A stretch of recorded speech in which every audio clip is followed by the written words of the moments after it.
Okay, it says, now it gives me a choice of stopping and pausing, so it must be doing something. Okay, yeah, it says, so it shows that we're recording now. God knows how big it'll be. You're the first one who's asked for that. I've never tried it before, but Okay, can everybody see my screen, see the presentation? Yes, Yes. yes, that's good. Okay, I'm just gonna go like this. I'm not, apologies for kind of the sidebar stuff. It helps my graphics card if I just kind of keep it open this way. Well, thank you again for coming tonight. And I know this is a special meeting and I'm glad to see so many here. And thanks for getting this set up and reaching out for this presentation. So as Bill had said, let me just kind of get this full screen. Full screen. There we go. Okay, as Bill had said, this is the first time in about 18 years that UMKC has gone through the formal process of a master plan. And for those of you who might be newer to a master plan process, this is essentially the overview of what we're working on. So it's really a design process looking at how we align the physical campus with the university's strategic goals. And one of the things that we're really excited about is that, the university just recently announced the UMKC Forward Plan. And this is very much a timely process given that new strategic plan. And so as we're looking at the physical framework for campus, we're also looking at how those align with the strategic goals. I'm going to try to go to presentation and see if it'll go that way for me. Hold on just 1 second. Stop share. Seeing a little odd for me. I'm going to share a different screen. How about this one? And should now move. It looks good here. I know, but I'm trying to advance the slide. There we go. Okay. Slide 2. You all are seeing that, right? The master plan purpose. Yes. Okay, thank you. So again, what the purpose of this is really to align the physical campus framework with the mission and vision of UMKC. And the 3 areas that we are tasked with is focused again on the physical framework, including buildings, and assessing what renovations, repurposes, additions, or new construction we might want to consider. Also, potential for demolition or divestment of property. Those are all things we're considering in this process. We're also looking at open space and transportation, connectivity, and how to prioritize and implement those ideas. The second piece we're working on is existing space assessment. So there's been a deep dive on utilization and aligning the campus current space with their needs and projections.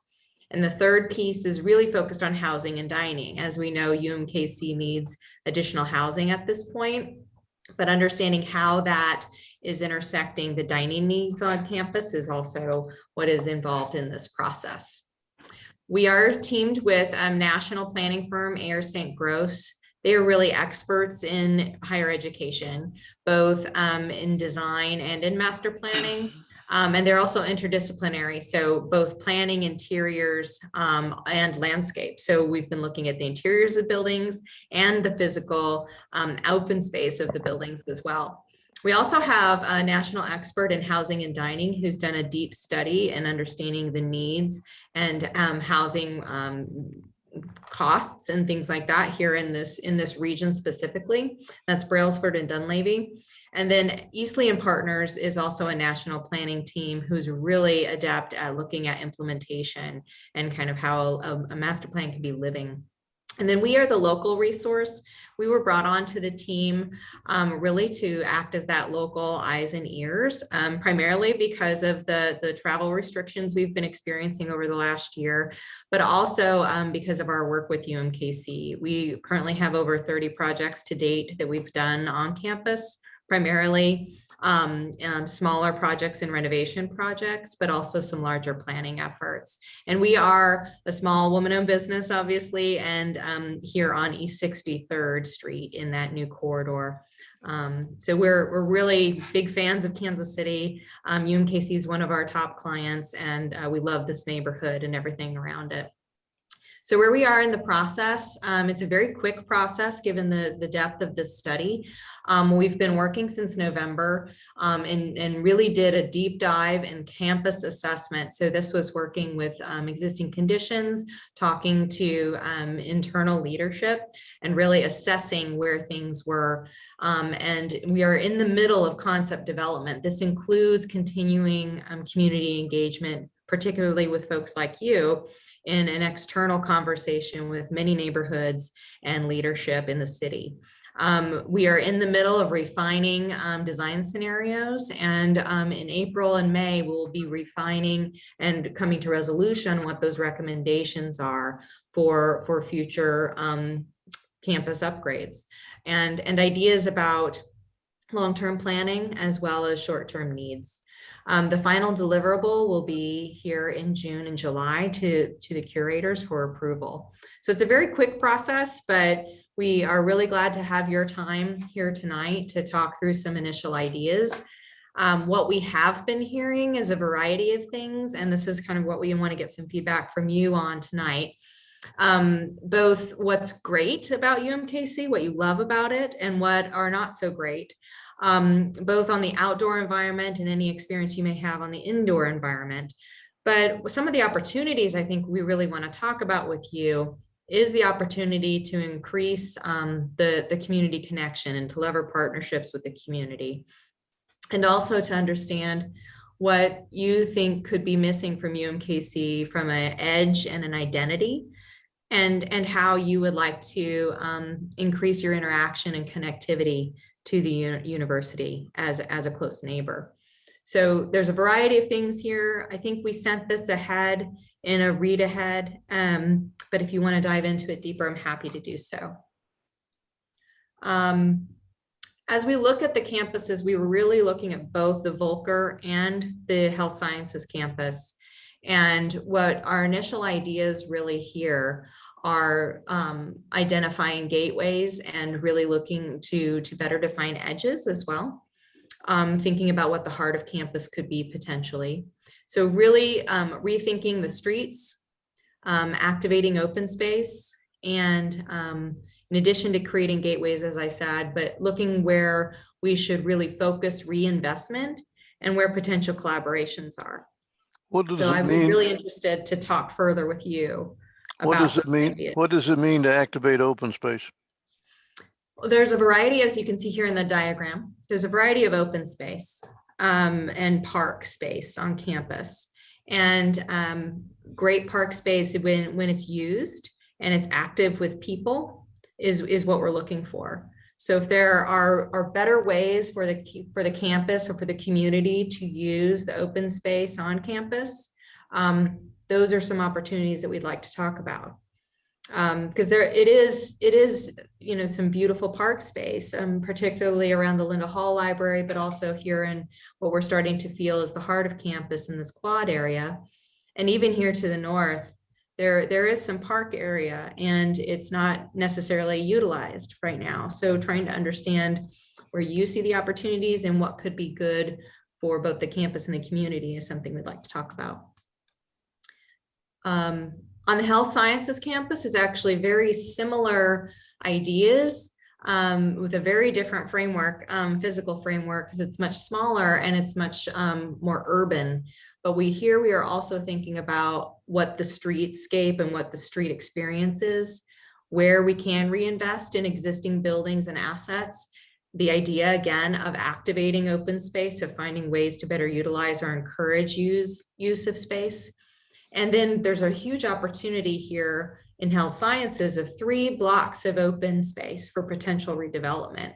So we're looking at ideas and opportunities for what that can be. And then here specifically looking at interdisciplinary and interprofessional collaborations and interactions, because this is very much a professional campus in, very close to the central business district. So very different issues, but similar types of strategies. One thing, the two campuses are obviously connected by truce, but also kind of in a weaving between, on Rockhill and Gillum. So we've been working on identifying where gateway opportunities are, and how to better connect the campuses. So that's a very high level of information, and I can pull the site plans back up. But I wanted to just put these questions in front of you, and then we can go back to those site plans and kind of talk through some of your ideas. Can I get a clarification on something? Yes. On the last two maps that you showed, you had like purple circles. Right. The previous one also. What does that, yeah, like that map, all those purple circles, what does that mean? These are just identifying potential gateway opportunities and focuses of investment. Whereas the yellow is the pathway and potential edges, blue is building, and then the purple is potential gateways. And can you clarify what you mean by gateways? It's really the sense of a threshold of knowing once you pass that point that you are on campus. That's one of the things that we see as a gap potentially on campus, is that it kind of merges into the neighborhoods, and there's some ideas about maybe wanting to better present an edge, or to enhance that edge so it's a better neighbor. So these are identification of potential gateways. And what we'd like to hear from you is where you think those opportunities are for better enhancing the edges of campus and the relationship between your neighborhood and campus. And I'll add that the gateways could be pedestrian, they could be mass transit, they could be cars, vehicular gateways. They could be a combination for all of those combined, but it doesn't all mean this is where we want the main place for automobiles to enter our campus. So. Thank you. Yeah. So really those are the key questions we have for you tonight is, where do you see opportunities and where do you see barriers potentially for those edges? If there are opportunities that we could better enhance campus from your perspective, and if you think there are significant barriers or issues, we'd like to hear from you now.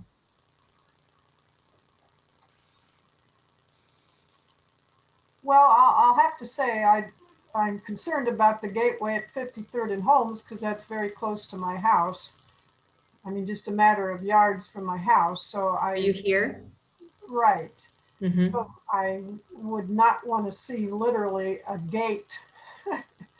Some walled, I don't know what you mean by gateway. When you say gate, that word gate kind of rings alarms in my head. I don't want to see something like you've got on Volker Boulevard with the flashing sign. Is that sign still flashing, or is that No. in the one? Okay. Yeah, the one up here. Yeah. Yeah, I would be concerned about what you put at 53rd and Holmes because this is very residential. Mm-hmm. Anyway, but yeah, that would be my concern. Mm-hmm. Well, some years ago, the neighborhood collaborated with UMKC and Bob Simmons, and they developed a sign policy for the neighborhood, which for the buildings that the campus uses in the neighborhood restricted the size of the signs and the coloring and all of that.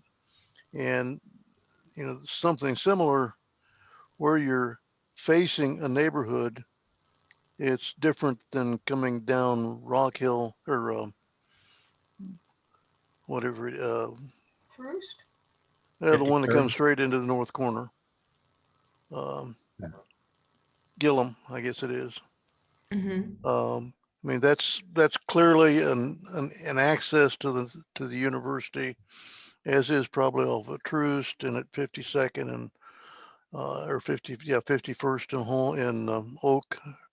or Brookside, those kind of areas. But when it's residential behind it, I don't think anybody would be happy, like Diana said, with big flashy signs. I mean, we dealt with that on the Whole Foods side, that the neighborhood didn't want a 40-foot blinking sign to look at all night, which they originally wanted a pretty big sign.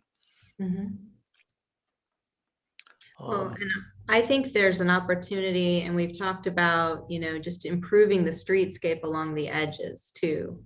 You know, because right now there's parking lots and some edges right through here that could be an opportunity to just improve trees and sidewalks and some things like that along that edge. Trees are good. Love trees. And I do think that there's a variety of faces, right? There's a variety of entrances potentially along campus. And that's really good to hear from you about what to keep sensitive here along that south edge. So thank you. And when we talk gateways, we talk welcoming, not keep out. So whatever we design for our gateways, and they don't have to be the same at every place, you know, of course, I think we'll have a very different look when we have the streetcar stop, you know, close to Brookside and 51st. That will be one type of a gateway. It certainly wouldn't be anything very similar to what we would do at Holmes and 53rd. You know, there would be a very different kind of thing. And as I said, some might be vehicular, some might be more pedestrian oriented and smaller scale. So that would be something, you know, what we would want is consistency, which I don't think we have now on our signage around the campus. So we'd be looking for consistency of branding, but it doesn't have to be the same, the exact same style, depending on the use of the gateway. And again, they're to welcome people in. The last thing we want is walls and gates that say, don't come into our campus. Yeah, good landscaping is very appealing. Would love to see good landscaping. The previous plan had a streetscape concept that they wanted to connect 53rd and Holmes with 52nd and Cherry through the parking lot. Are you still considering that? Because personally, most of us think it's a terrible idea. We're still exploring different scenarios for the campus, but that is one that's still being explored by the campus. Can you elaborate what your concern is for that connection? It seems counterintuitive. Living here, walking that street every day, trying to get Slender, it may never happen. I don't see that much traffic. And if you make that connection, it's only probably going to increase the traffic, but there's really no place for people that need to go. It's, you know, I saw on one of your slides, you've got the intersection at 52nd and Cherry as a problem intersection. Well, I walk that all the time and nobody has a problem getting across it. I mean, the only good foot traffic is first thing in the morning and last thing at night when they're coming or going from classes. And even that, Lord, it's not that many people. And it's certainly not an issue at 53rd and Holmes. I mean, I know what little traffic there is, and particularly with the fact that that section of 53rd is one way. Right here, right? Yeah, it's just not an issue. But it does get a lot of really loud traffic because it's uphill. And once they turn that corner at 53rd and Holmes, people tend to drive really fast because they don't have to stop till they get to Rockhill, and it's pretty loud. So I'd be concerned if it was a lot more traffic coming up there, you know, since it's one way and they can go very quickly. So one benefit of having 52nd be a more serpentine route rather than a straight thoroughfare. is that it allows the grade to be much more gradual and a more of an attractive kind of a drive on 52nd. I think the fact that 52nd runs on the north side of the education building is a major benefit for UMKC because it allows the large, pretty significant amount of parking to be on the south side of the education building. Mhm. I have a little different view because it's a very weird intersection the way it is now. And I live on Holmes, and whenever I go down there to take the left turn, I don't have a stop sign, but you're so afraid that people on the other side that have the stop sign, whether they really know it. And I think it's a very weird intersection. So I'm not sure that that's such a bad idea to go through where it's a through street and you don't have that weird intersection, because I think it's scary every time I go through, because I don't know if they know I can go through and turn and not have to stop. This may be getting ahead of your conversation, but changing the street from 53rd and Holmes to 52nd would cut off a significant amount of parking that's there now at the education building. Now, Mhm. right now, it's very clear parking's hardly being utilized. I mean, Mhm. Monday morning, there were 2 cars in the parking at the north or the south side of Grant Hall, and only 4 south of the education building. Well, this is spring break too, so. That's one thing. Well, even last week, I mean, it was maybe twice that. I don't know. From what I've seen on traffic and parking, I begin to wonder if the education building's actually closed down, because I just don't see anybody going in and out of it, whereas you did before. Now, Mhm. the long-term point is, and I'd like to hear from it sometime, what kind of concept have you used to even guess what the pandemic is going to do to change your traffic needs, your parking needs, your classroom needs, your office space needs? Because right now it's significantly reduced. Mhm. Um, and I read some articles that say it'll be 2 years before anybody could make a good guess. So it's Mhm. kind of hard to know how you do that with a master plan now.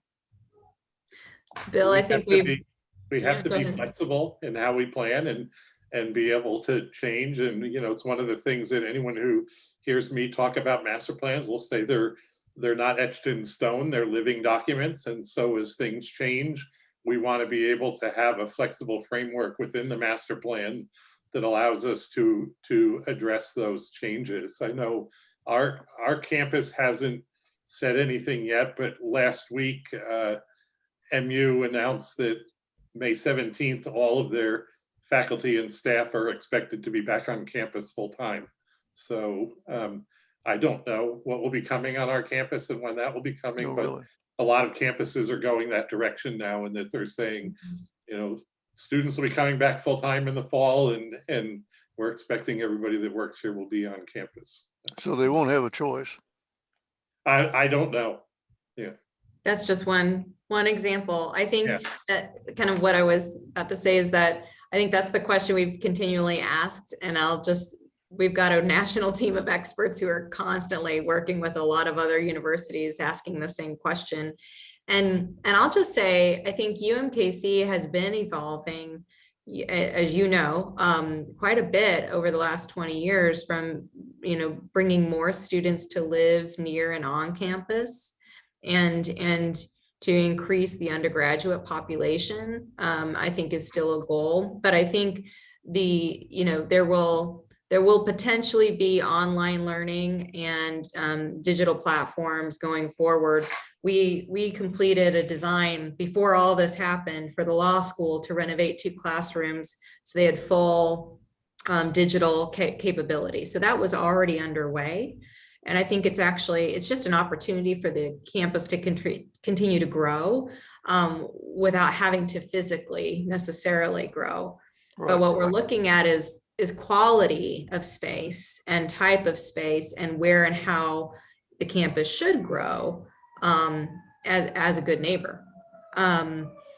I really love this conversation. It's really good feedback, I think, on that connection to keep considering between sharing homes. I do think there's also a balance of having a parking lot as a neighbor versus maybe a new park-like edge that could potentially be a proposal if we're talking about streetscape improvements. Yeah.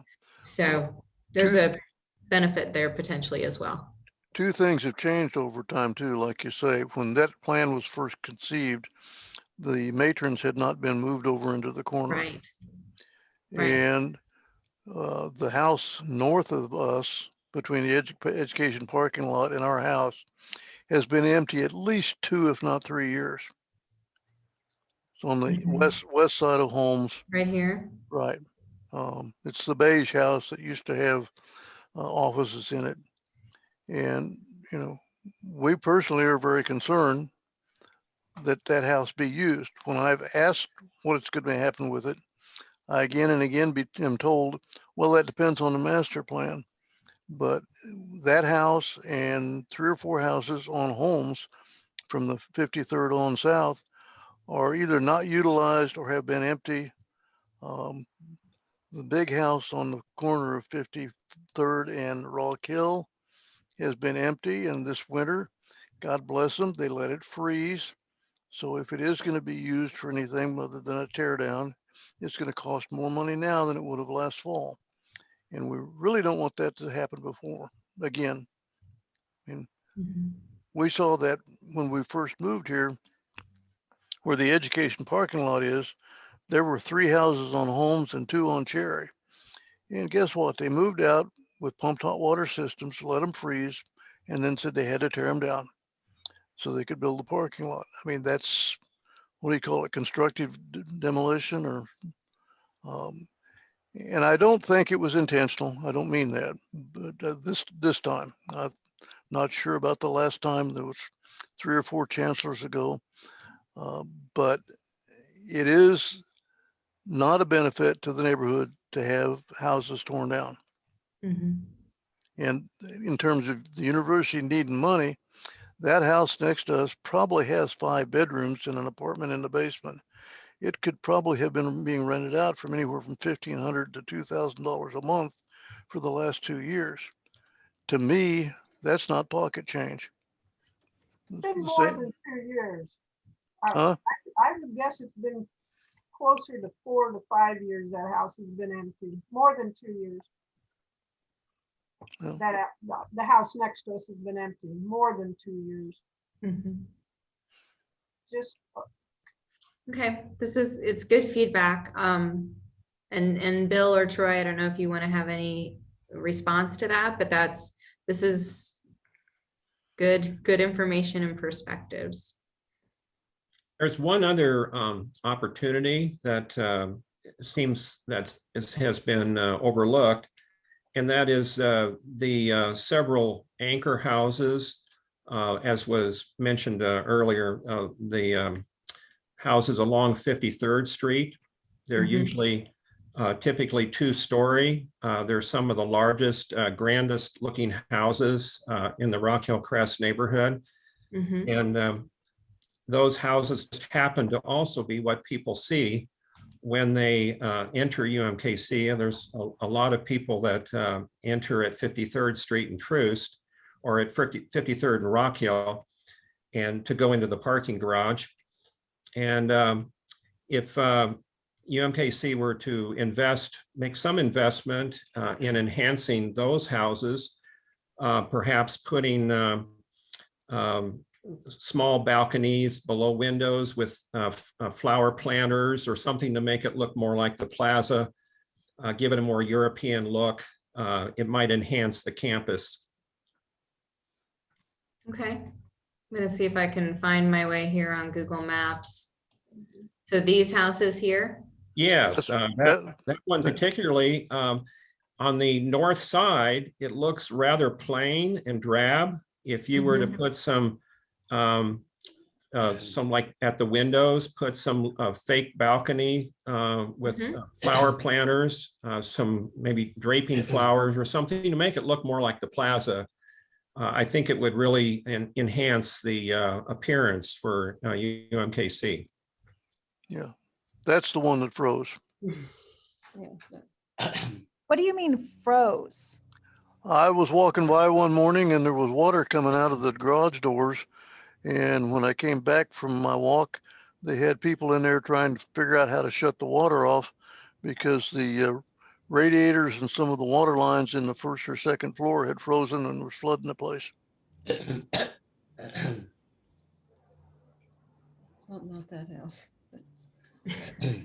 There's been a lot. I think there were several facilities across the city when we had that deep freeze that, you know, not just on campus, obviously, but lots of homes, and I think apartment complexes had that problem as well.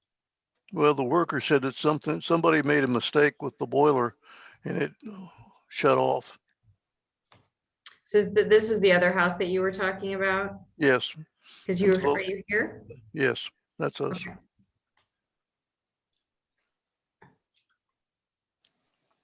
So anyway, these seem to be really wonderful opportunities because UMKC actually owns these houses, which allows them to make an investment in it, which I think would pay off, not just for maybe renting those houses to faculty or staff or something, but also just the fact that so many students and their parents and guests come along that pathway. So many people. All right. Okay, great. We might want to direct this a little bit more to Rockhill Crest since this is the Rockhill Crest meeting and not just my problem with what's next door. Yeah, But- I'm gonna go back to the presentation, but thank you for the feedback. One of the aspects with Rockhill Crest is that the last master plan had a commitment written into it, and several of the others past that where it's been updated, that the Rockhill Crest neighborhood would be maintained as a residential neighborhood with a residential look and feel. And we'd really like to see that commitment continue. Over the years, after a lot of conversation, and we won't dredge up all the battles that got to it, but it was only 5-10 years ago that the chancellor said they would use the city's exterior maintenance code as a standard, not just as something that they looked at. And in the next few years after that, more houses were painted and roofed and fixed up than had been in the last 10 years. And in the last 10, 15 years, they've been adding another close to $500,000 a year to do deferred maintenance. We'd like to see that continue. At the last Volker Neighborhood Council meeting, or excuse me, now it's Neighborhood Advisory Council, several of the members said that because there's been a large number of vacancies on the houses that the university owns, and they stated very clearly that they thought if the university couldn't maintain them and keep them rented, that they should consider divesting them or divesting some of them. Your neighbor to the east, Rockhurst, made that same decision here 3 or 4 years ago, and they sold a dozen or more houses to a developer who then put the money in themselves to fix them up to a sellable standard, and everybody's happy.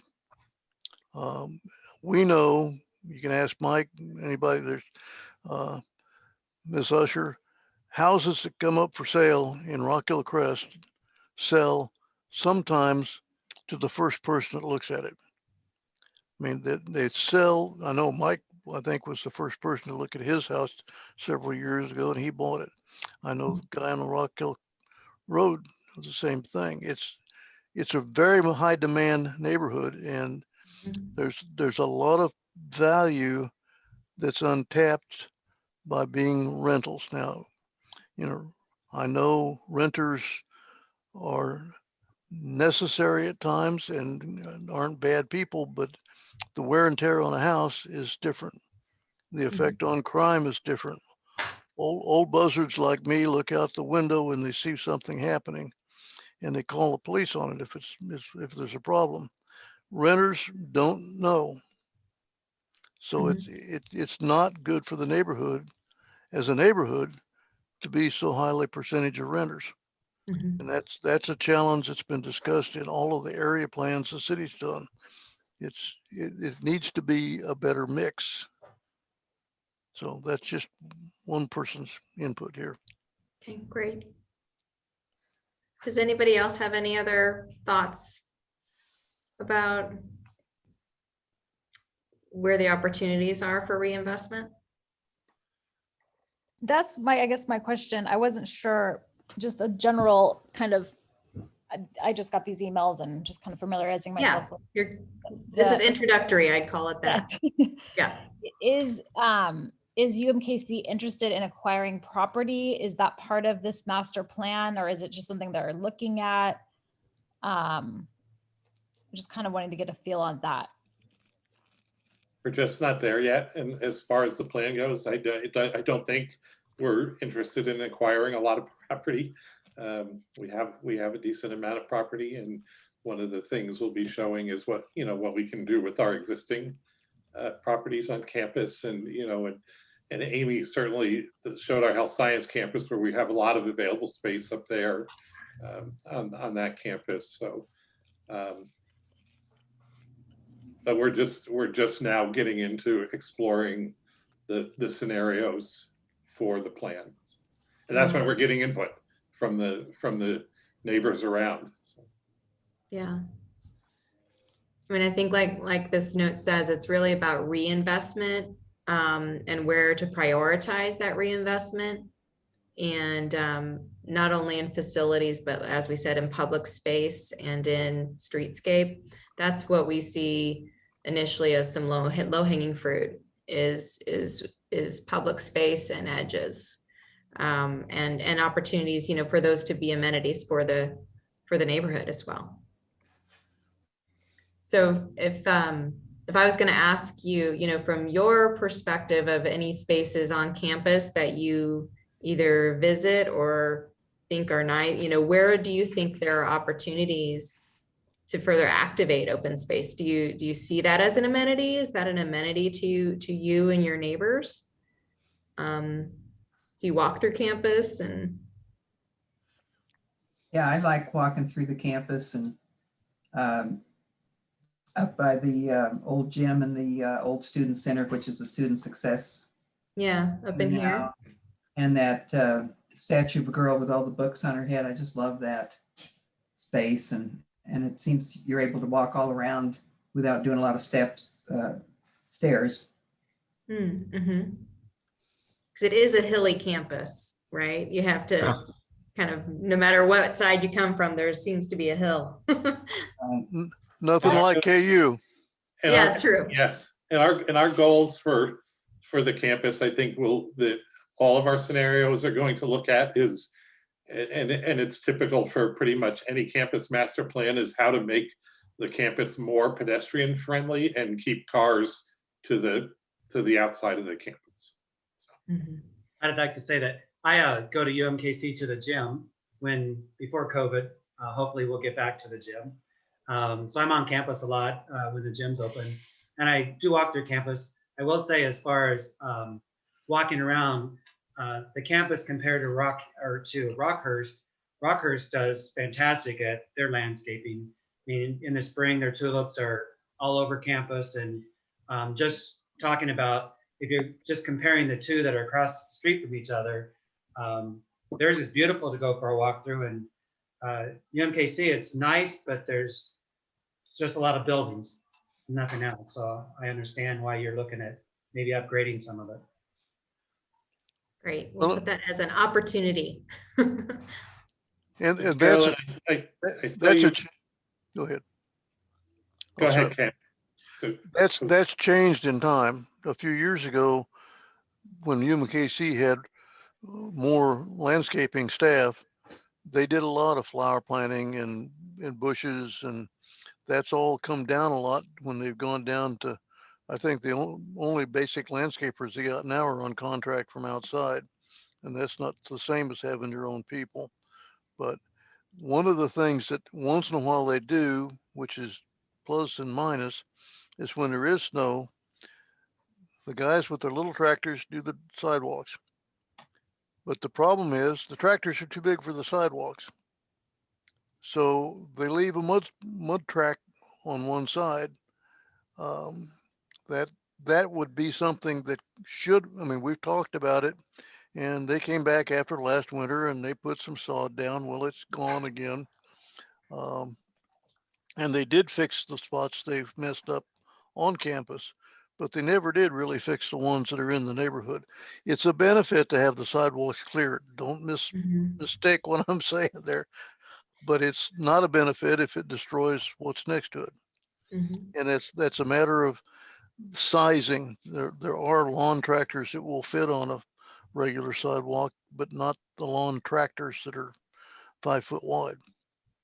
There's a couple good comments in the chat. I'm sorry, I haven't been tracking that as much, and thank you for putting those in there for those who can't quite get to that microphone. I think there's a good comment here about green infrastructure for surface parking lots. I think that's something we can take back and consider. Maintenance is the balance for that, but with everything the city's doing with water control, I think that's something we can talk about. I think this is a good comment, and that you rarely walk through campus, but would be more inclined if there were recreation spaces. So tennis courts, fountains, garden space. And this is an interesting comment. I don't feel very welcome on campus as a neighbor with no reason to be on campus. And agreed with the comment previously about nice landscaping. So, so thank you for that. I think those are really good comments to think about. So as we think about these edges and gateways, we also want to make sure that, again, it's welcoming, right, Bill? Yes, So we do. let's think Yeah. about that. So you missed the first one, and I was going to Oh, yeah. redirect our discussion, and I was going to put it back on Carolyn to say, because that's why we're here. What do you think our plan should be for our truce-facing property? Because we definitely feel that's neglected, and I would love to know what you as community members feel like we should be doing along Troost. Well, it's interesting. You've got the purple circles on the east side of Troost, which is actually Rockhurst land. So you don't really have anything you can do on the east side.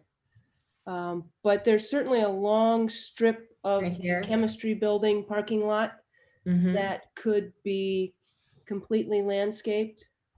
The green infrastructure does not take a lot of maintenance, specifically because it's native plantings.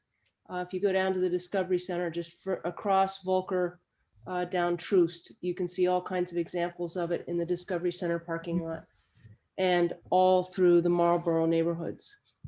And so they're not just only more natural looking, but they also serve a purpose in retaining water. Yeah, that's true. I think it would be a new program. I think that would be a good thing. But it could be potentially a new program for UMKC to look at. What do you think about these areas? Were you talking specifically about the areas for development along Troost, the open space to the south further? Or were you thinking more No, about I was just the here? places that you have highlighted, because that's the back of facilities, that's the back of chemistry. Right. And as I gather from this plan, it seems to be utterly focused on appearances.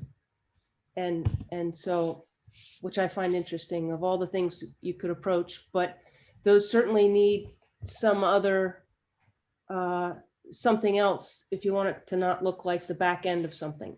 Yeah, that's what I was thinking, the back door. The other question we had, one of your areas you highlighted for potential development was 5300 block of Troost on the west side of Troost. But the previous plan went all the way to 55th. Was that a mistake? Did you leave out 5400 on purpose? I actually sent a note to Air St. Gross today because I noted that, and we need to update this diagram. But yes, obviously, yes, we are looking all the way to 55th Street. Well, when you talk about community engagement too, that was one of the worst failures in the last 5 years, because we collaborated with the university as a neighborhood. 4963, Rockhurst was in it. and went through 3 different developers, and they finally came down to a plan. And then overnight, we heard from the chancellor, it was canceled without any collaboration. That's not the way to collaborate. And all we heard was it wasn't dense enough. And the reason it wasn't dense enough was because the feedback was nobody wanted 5-story structures there. They had a plan. They had a functional plan at the time. If we go forward and you go back to a plan, I believe I can speak for the neighbors that own properties on Harrison on the east side. They don't want that to be part of the plan. I mean, one comment we had some months ago was this, well, it wasn't wide enough. They needed more space from off of Harrison. That goes against the idea of not tearing down residential houses. And while there's only a half a dozen of them there that are privately owned, those people want to live there or they wouldn't still be there. But it is important that those not maintained empty for the next 10 years. Okay. Yeah. One thing I'll note, and kind of speaking to your point, this is again kind of an introductory conversation and at a high level. And yes, we're talking a lot about appearances and visual appeal, but we're also diving in very deeply into the data. And a lot of that is now on the website that for everybody to kind of take a look. So I'm just going to go to that real quick. And you all can see, and there will be further updates there as well, and opportunities to provide feedback. So this was very much an introductory conversation, but here you can see, and we in the link I can put actually in the chat, but there's more opportunities for further feedback as we finalize initial ideas and look towards what the opportunities and the proposals are. So we are very much in concept development right now, and would love to hear more from you through that feedback loop.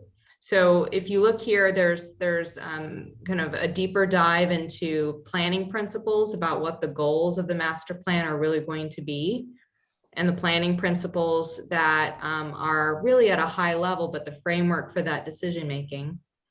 And then there's also additional information from the campus assessment that really talks about some of the needs and where the students see needs for housing and for opportunities for open space. There's also, I don't know that there's a deep dive yet on facilities here.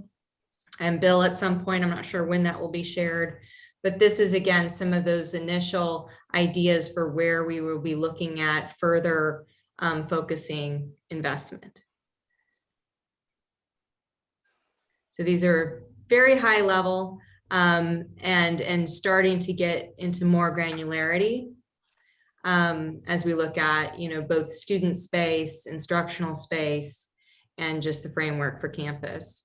So I know this was a very high level look that we wanted to get feedback from you all from a community perspective, but just so you know, there's more on the website that you can take time and digest. And then there is a feedback loop provided there as well. So Amy, we should also share that come end of April or early May, we will do another round of community open forums like we did back in March, where everyone will be available, or it'll be available for anyone to come. By that point, we will start to have some concepts that people can react to. So through this initial feedback that we're getting, we've started to identify what are some of the most urgent issues to address. And then the team from Air St. Gross, including Amy and others, will start to present some solutions to the campus, and we'll be presenting those at that next big open forum. So we'll get that out to you all as soon as that date is set here very soon.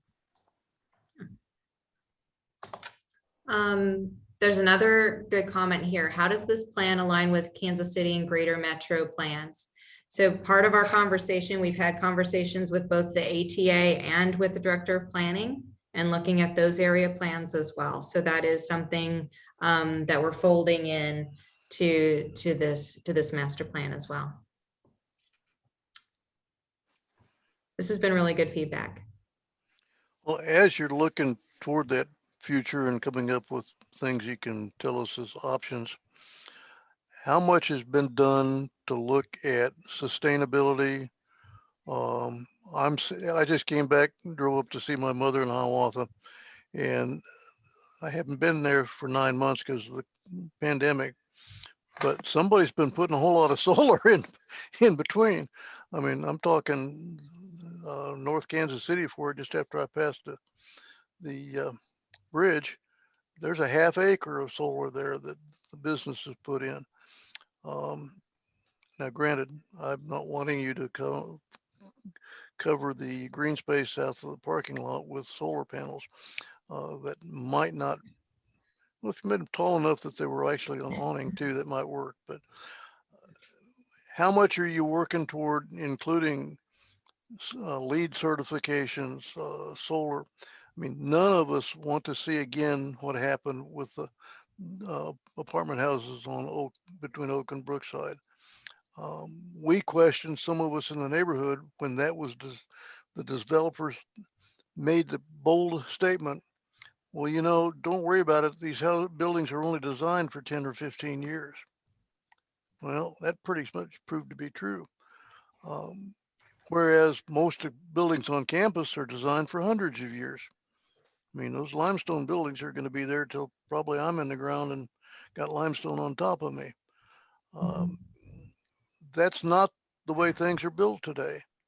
But I remember UMKC making a lot of discussion about how many tons of paper they're recycling. The fact that they've got a container that the food scraps from the cafeteria get recycled. I mean, I see neighbors with buckets for their compost. Now I compost my compost myself, but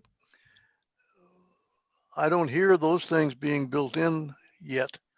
Is it? Well, one of the, out of the 5 planning principles, that we didn't go over in this conversation is about resiliency and stewardship. And Carolyn, your comment on Casey Climate Action and Mark, those are some of the plans that have been shared, but we haven't had a direct conversation yet with them. And I think Troy and Bill, let's have that conversation about who else we need to talk to from an energy management and just kind of where that's going in this region, because I agree. But I think as a state institution and a leading institution in the city, I think that's a very important aspect that we will be further fleshing out from a resiliency and a stewardship standpoint. So it goes back to that first cost and then the long-term strategy, which personally, that's what I love about working with universities, is that it is a long-term strategy, and those ideas are definitely integrated. Now, at a master plan level, it's still pretty high level. There may not be specific next steps, but an overall strategy towards implementation is kind of the final step. Well, as you work toward that, we'd like to see more transparency. As you have those kind of conversations, only including your staff and Mark or the developers, I understand, but to let other people like Molly or some of the neighbors in, we used to have a neighborhood representative that went to all the facilities meetings and that was invited and happy to have them. And so we knew what was happening and we could give input at the beginning instead of at the end. So if you can work more transparency into it, we have a lot less anguish with everybody else. Because if we get to the end of April or May and find out, well, we're going to tear these 6 houses down because we're not going to be happy campers. I mean, that's completely understand. Or tear the education building down. I mean, I see it's listed as being potential, but Well, and I would just say, keep following that link on the master plan, because as things are available, they will be posted and updated there. And as Troy said, we'll be sending out further information for that community conversation at the end of May as well. But Well, that, send those links to Dave so he can share them with the rest of us, because yeah, I just put it in the chat, and then it was also at the end of that read ahead, David. It was in the last page of that. And you know, when you send information in, that comes directly to this team. So. we And welcome as you do pass on information or links, I can send that out to our email list of Okay, our great. members. So keeping them posted. Okay, great. One thing that that I think is really important to the neighbors is whenever UMKC adds a building, that if that building has architectural significance where it really looks nice, that's something we really appreciate, because it's not just an asset to UMKC, it's also an asset to the whole community, to the whole city. Mhm. So for example, the Royal Hall building, many years ago, they had to remove the cladding off of the pillars around the exterior of the building because the cladding was falling off. Whatever adhesive they used didn't work very well, so it was a danger, and it just left the columns around the building looking pretty shabby because they're kind of chipped out and broken. So if they're able to do something with that, because it's a very core, Royal Hall is used a lot by many students from different areas of the university. So I think that would be a big asset if they can improve the appearance of the exterior.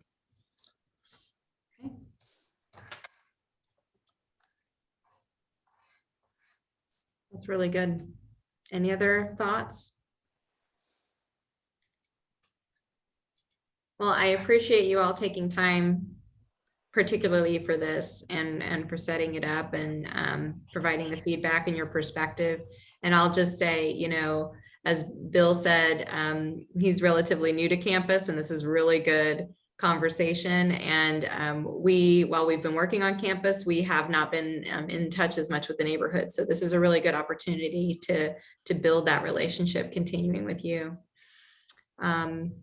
If you guys have any other questions, feel free to reach out, and just stay tuned for more updates on that website, and we'll go from there. Well, thank you very much. I appreciate the whole team from UMKC and from your team as well. We greatly appreciate you being with us and hosting the Zoom meeting. And with that, I think we will go ahead and adjourn our Rockhill Crest meeting at this time. And thank you again. Thank you for your time and your input. Appreciate it. Thank you all so much. Yeah. Have a Amy, good day. Amy, if you or Bill want to go for a walk around the neighborhood, just get in touch with me and I'll walk around and we can talk Good about things. idea. Ken is a very good person to walk the neighborhood with, Great. and as are David, so they know it well. All We right. just be want to take you up careful. on that. Now that the weather is better. I know. Knock on wood. Beautiful. Yeah. Thank you. Ken, All you're gonna have right. to be careful. Amy's a runner, so she may. I run quite a bit, and I live just in Armor Hills, so I run to UMKC and around, but I don't tread up and down those hills, so I haven't gotten up through Rockhill Crest. I walk with a walking stick, so I can always trip her. Okay, I'll get you on Fridays. Well, thank you, everyone. All right. Have a good night, everybody. Thank Good to Yeah, meet good you night. all. Bye. Good night. Thanks so Bye-bye. much, Ken. Thanks again. Thanks, David. Thank you. Bye-bye. Bye.